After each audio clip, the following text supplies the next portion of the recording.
Hello everyone and welcome back gaming with Priesty. Newcastle Jets in the EFL Championship, and we're going to open up today's episode against Swansea City, who we absolutely towed up 5-0 in our previous game. But I've got to tell you what, guys, that was the last time we kept a clean sheet in the league, and we have had nothing but defensive woes since that time. And you see here, early in the game, the Swans would knock the ball around the stadium absolutely beautifully. Taggart would have a good chance around the 20-minute mark to put us into the lead, which we couldn't take. And check this.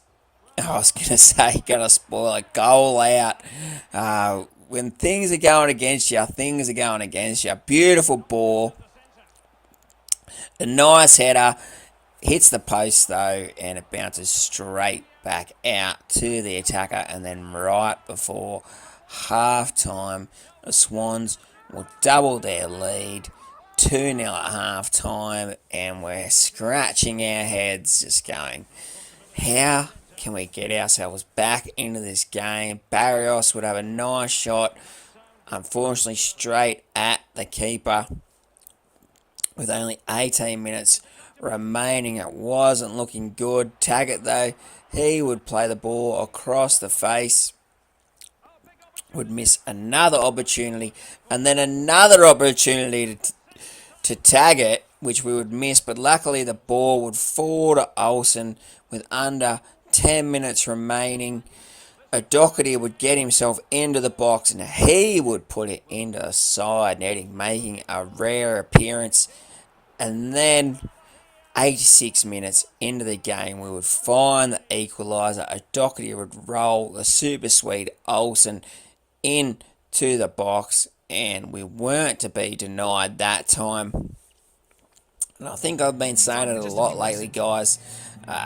It's just a game where I thought we deserved more. You can't take the goals that the Swans scored away from them. Obviously, they were two really good goals.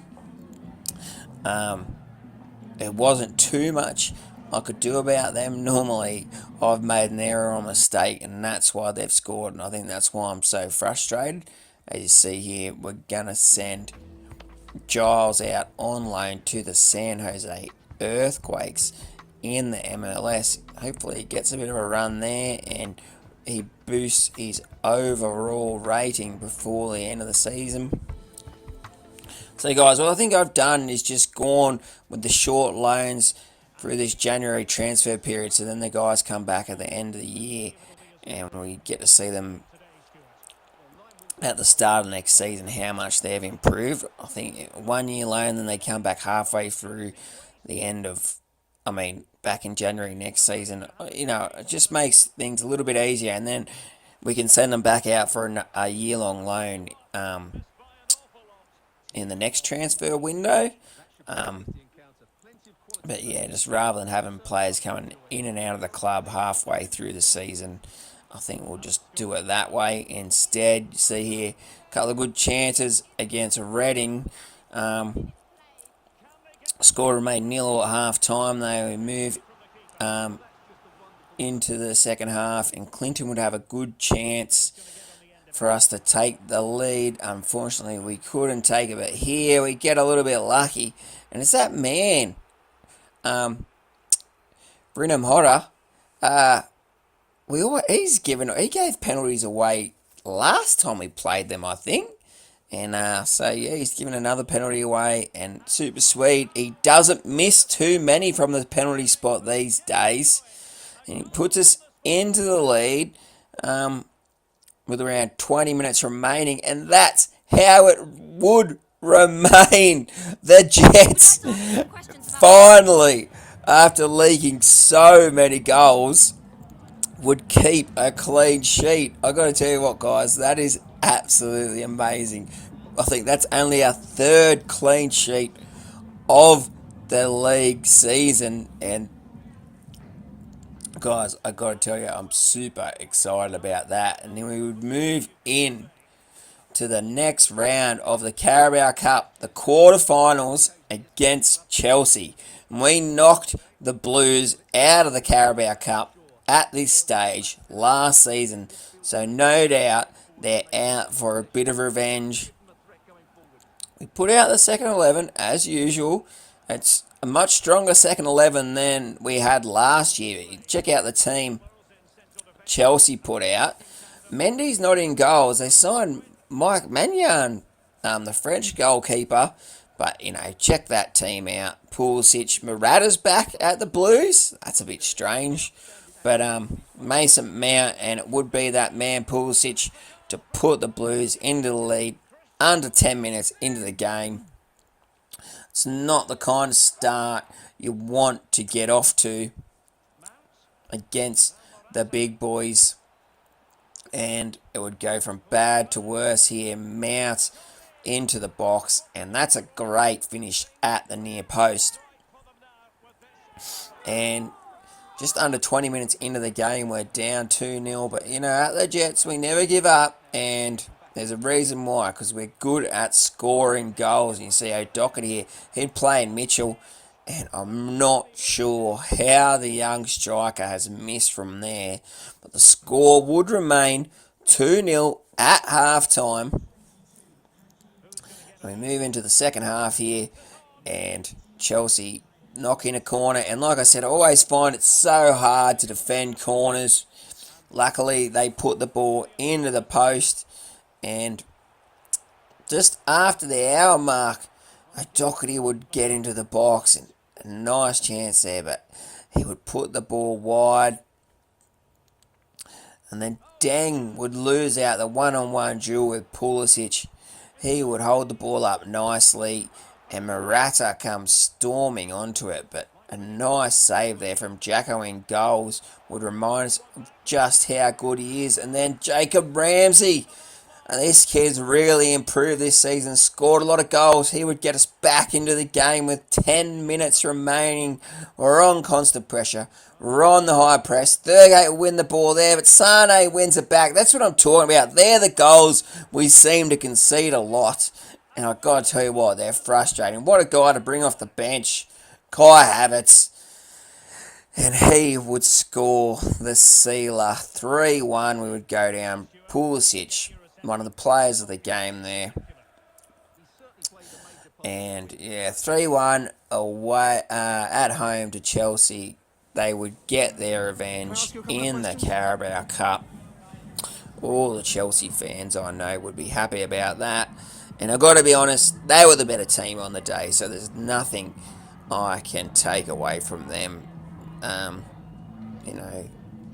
Another run into the quarterfinals of the Carabao Cup, that's really good, I think, for us. And I've seen championship teams make the final of the Carabao Cup before, even in real life. So, that's something. Even if we don't get promoted this season, another deep run we can look forward to in the Carabao Cup next season. We move into the next game against Stoke City. And you see here we've gone back to our regular lineup. At home, McDonald Jones Stadium.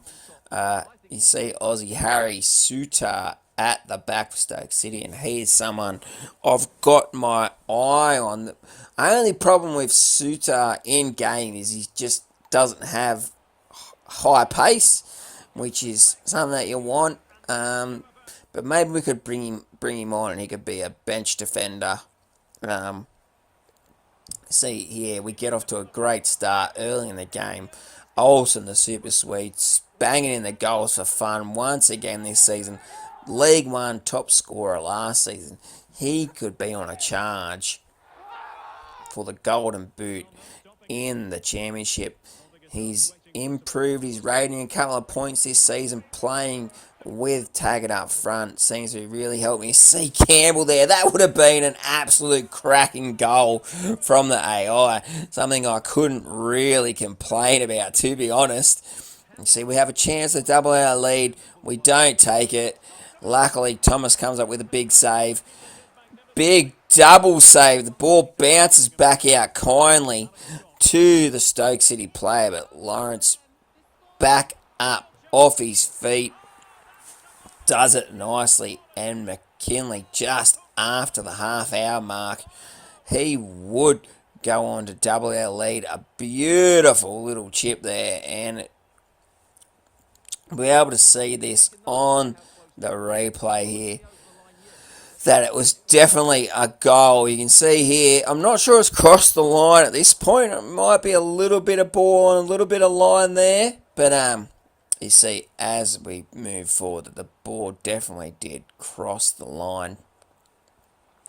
So 2-0 before half time though.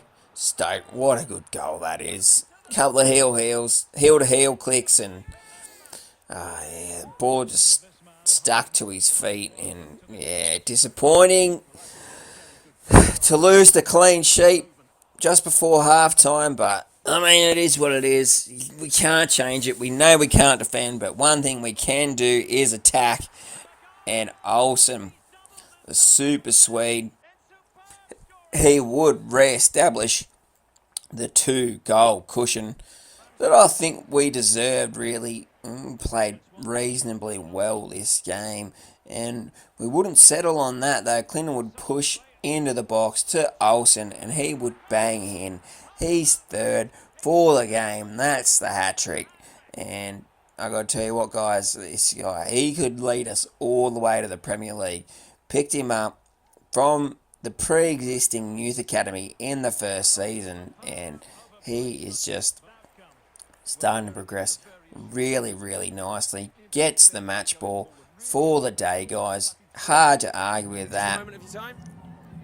And after a frustrating period of games, seems like we've gotten back on track in the league. We seem to have stopped those goals leaking in quite so much, and looking forward to bigger and better days, guys. Hope you guys enjoyed today's episode, and I'll see you guys next time.